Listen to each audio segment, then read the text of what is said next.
Chapter 6 Swindling and other deceits. Article 315 Swindling. Estafa. Any person who shall defraud another by any of the means mentioned herein below shall be punished by: First, the penalty of prisión correccional in its maximum period to prisión mayor in its minimum period. If the amount of the fraud is over 12,000 pesos but does not exceed 22,000 pesos, and if such amount exceeds the latter sum, the penalty provided in this paragraph shall be imposed in its maximum period, adding 1 year for each additional 10,000 pesos.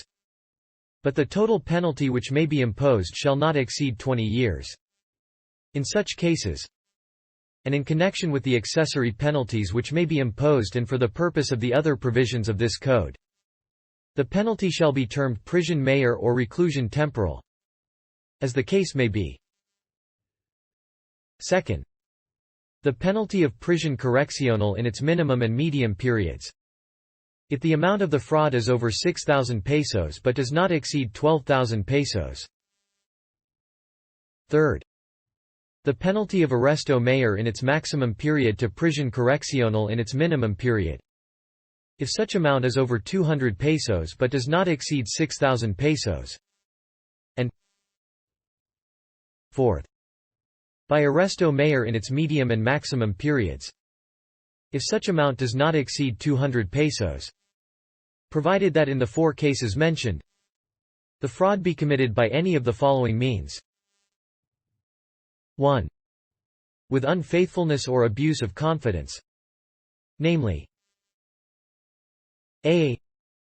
By altering the substance, quantity, or quality of anything of value which the offender shall deliver by virtue of an obligation to do so, even though such obligation be based on an immoral or illegal consideration. b.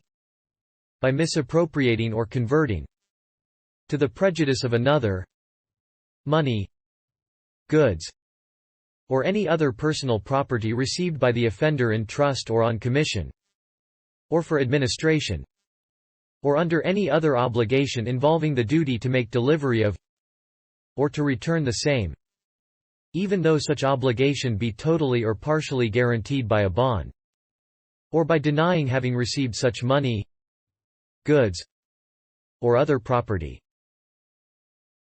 c.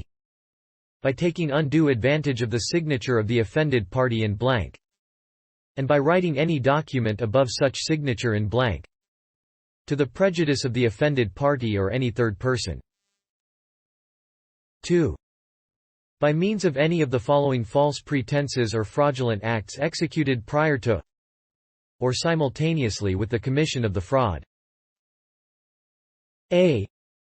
By using fictitious name, or falsely pretending to possess power, influence, qualifications, property, credit, agency, business or imaginary transactions, or by means of other similar deceits.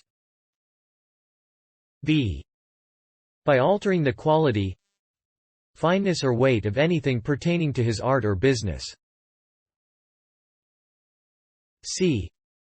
By pretending to have bribed any government employee, without prejudice to the action for calumny which the offended party may deem proper to bring against the offender. In this case, the offender shall be punished by the maximum period of the penalty. d.